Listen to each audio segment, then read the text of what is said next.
Red-hot startup Uber is in talks to raise $1 billion right now. This according to several reports. It would more than double the company's cash on hand and could have it ready for public markets as early as next year. I'm John Marino, Senior Editor for The Deal, and I'm joined by Sarah Pringle, who covers tech and a whole lot of other stuff for us. Tell us what we're seeing from Uber right now and what also to expect next. So Uber is already a lot larger than its smaller rival Lyft. According to some reports, it's said to have a market valuation near about $18 billion already, with backing from investors Google Ventures as well as Fidelity. Lyft, meanwhile, is said to be remains south of $1 billion in terms of its market valuation right now. So this could get it, one step closer to a potential IPO. All right, and some reports now obviously saying the company could seek a valuation at $25 billion, which would be enormous for Uber. One of the reasons the company is trying to bring on more cash right now isn't just because it has ongoing litigation in a number of cities where it's trying to break the backs of these TLC commissions, like we have in New York, who ultimately decided to allow them to operate here.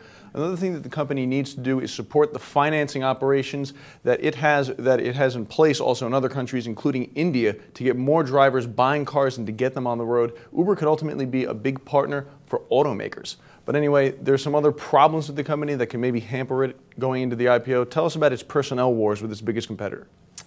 Yeah, so you mentioned some litigation that's ongoing, and it was just last week that Lyft sued its former CEO of the company, Travis VanderZanden, who is now over at Uber, and he serves as the company's vice president of international growth.